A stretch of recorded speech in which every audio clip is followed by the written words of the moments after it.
En la cruz del Calvario, Cristo se hizo maldición por nosotros para poder alcanzar las bendiciones de Dios. Estas bendiciones también nos conllevan a vivir en santidad y a dar frutos para Dios, con la ayuda del Espíritu Santo que está con nosotros y mora en nosotros. Hoy el pastor Armando Elducín nos trae el tema 3 verdades acerca de las bendiciones. 3 verdades acerca de las bendiciones. 3 verdades, 3 principios elementales para que nosotros los relacionemos con las bendiciones de Dios. Gálatas 3, del 13 al 14. Cristo nos redimió de la maldición de la ley, hecho por nosotros maldición, porque escrito está: maldito todo el que es colgado en un madero, para que en Cristo Jesús la bendición de Abraham alcanzase a los gentiles, a fin de que por la fe recibiésemos la promesa del Espíritu. Estas 3 verdades nos van a dar muchísima luz en cuanto a las bendiciones. La primera verdad es que es la bendición de Abraham. Dice el versículo 13, Cristo nos redimió de la maldición de la ley. Y en el versículo 14 dice, para que en Cristo Jesús la bendición de Abraham, o sea, si nosotros vamos a ser bendecidos, esta bendición es una herencia, un derecho legal que nos corresponde y que ha sido canalizado por Dios desde Abraham, pero a través de Jesucristo. En Génesis, capítulo 24, versículo 1, la Biblia dice, era Abraham ya viejo y bien avanzado en años, y Jehová había bendecido a Abraham en todo. Jehová bendijo a Abraham en todas las áreas de su vida.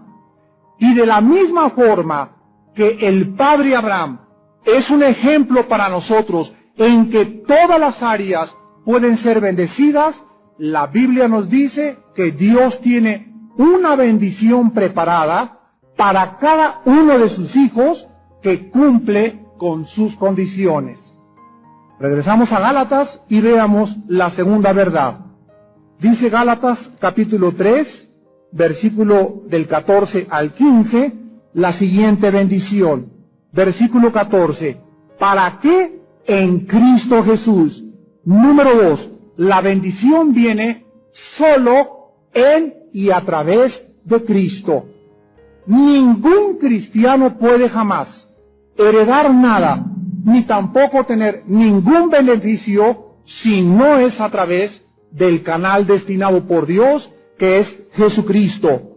Esta bendición no puede ser ganada por méritos humanos, por sacrificios, por peregrinaciones, por ritos, por ceremonias, pues es ofrecida solo a través de la base de nuestra relación con Dios a través de Jesucristo.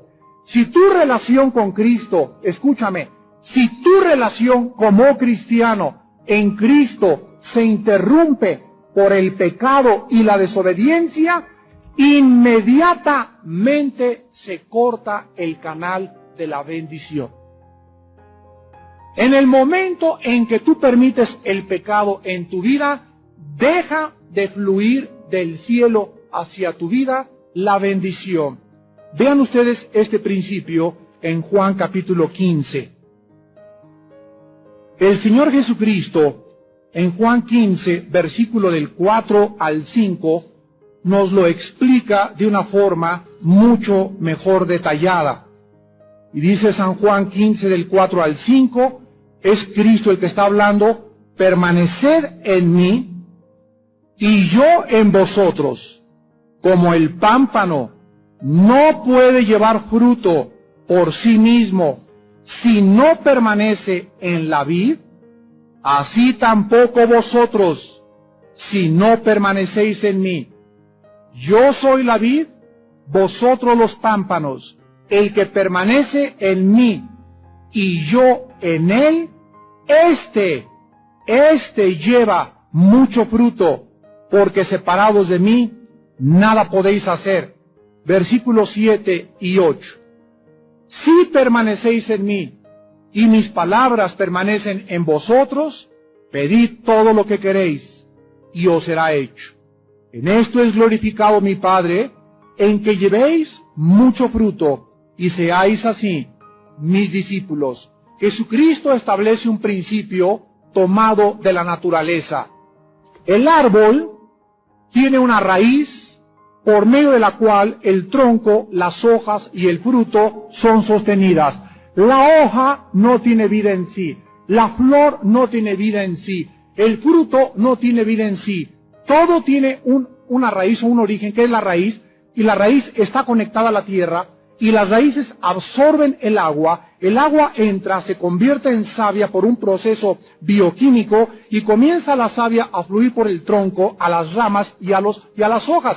Si tú tomas una rama del árbol y la arrancas del árbol, esta rama no es independiente, no es autosuficiente, no puede existir si no está conectada a el árbol. Y nosotros como cristianos, independientemente de la vida que fluye a través de Jesucristo, no podemos subsistir. No podemos continuar, no podemos estar en un desierto sin agua. Yo no puedo enfrentarme a mis problemas sin esa fuerza, sin esa consolación, sin esa fortaleza, sin ese ánimo sobrenatural. La vida cristiana es una vida sobrenatural. No se puede vivir en la carne. Necesitamos a Cristo profundamente, separados de Él, cero. Entendámoslo. Cristo dice, únanse, permanezcan unidos, saquen de mí sus fuerzas, saquen de mí su sabiduría, su competencia proviene de mí, tu fuerza para seguir viviendo proviene de mí, tu capacidad para ser evangelista, para ser misionera, para ser esposa de pastor, para ser pastor, todo en la vida cristiana tiene que tener el origen de Cristo. Suéltate de Cristo y comienzas a moverte como un satélite, independientemente de Él, actuando en la carne, guiándote por la carne, y deja de fluir la bendición. Y en tercer lugar, dice Gálatas, que esta bendición no solamente es de Abraham, a través de Cristo, sino que nos dice el versículo 14, en tercer lugar, para que en Cristo Jesús la bendición de Abraham alcanzase a los gentiles, a fin de que por la fe recibiésemos la promesa del Espíritu. En tercer lugar, la bendición es definida como la promesa del Espíritu Santo. El Señor Jesucristo, en relación a esto, nos habla en Juan 16, versículos del 13 al 15.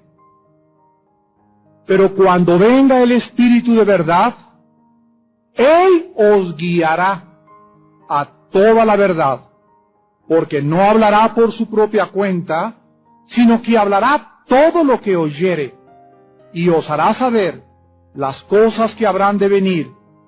Él me glorificará porque tomará de lo mío y os lo hará saber. Todo lo que Él tiene el Padre es mío, por eso dije que tomará de lo mío y os lo hará saber. Vemos nosotros que la vida cristiana es una vida de dependencia en la dirección y en la enseñanza del Espíritu Santo. El Espíritu Santo nos ha sido dado por Dios. Cuando recibimos a Cristo, recibimos al Espíritu Santo y somos sellados con el Espíritu Santo. Dice Romanos 8:9 que el que no tenga el Espíritu Santo, esa persona no es de Cristo. Lo que nos hace ser hijos de Dios es el Espíritu Santo. Ya el bautismo en el Espíritu Santo es otra operación del Espíritu Santo, pero todos los cristianos tenemos el Espíritu Santo, por lo cual somos llamados hijos de Dios.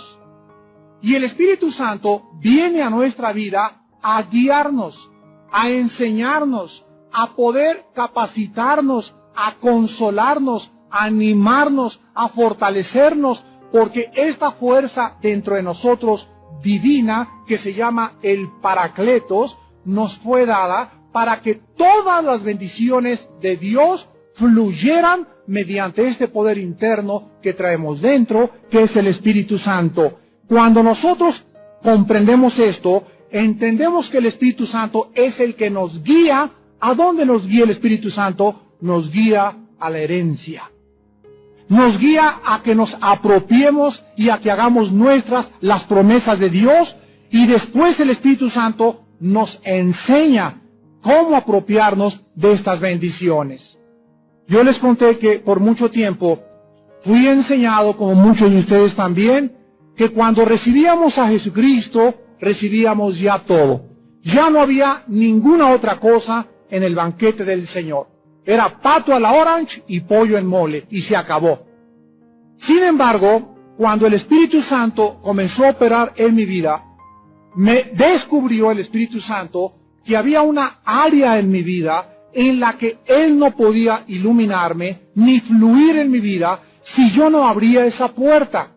Y la puerta en mi propia vida, ya como evangelista, ya como pastor, ya como hombre de Dios, era la incredulidad. Sí, 18 años en el ministerio y no creía que los dones espirituales eran para nuestra época. No pertenecen a la época apostólica, ya no hay don de lenguas, ya no hay palabra de profecía, ya no hay esto, ya no hay aquello, y esa era la puerta que mantenía cerrada. ¿Por qué no creía eso? Porque me lo habían enseñado, y porque me dijeron que era para la época de los apóstoles, y cuando comenzó el Espíritu Santo a decirme, Armando, ¿tú crees que escribí 1 Corintios 14 para hace 2000 años? Un capítulo entero, pues mejor hay que arrancar Corintios 14 y nos los brincamos. Pero ¿por qué un capítulo entero de la Biblia dedicado a un solo don y a la reglamentación de ese don? Si ese don dejó de funcionar hace 2000 años, ¿cuál es el propósito? El Espíritu Santo hubiera dicho, este no lo pongo porque está obsoleto. Pero sin embargo, lo tenemos y toda la palabra de Dios es viva y eficaz. Y los dones siguen en operación y siguen fluyendo con más fuerza y con más poder que nunca, porque los necesitamos para la guerra contra el enemigo.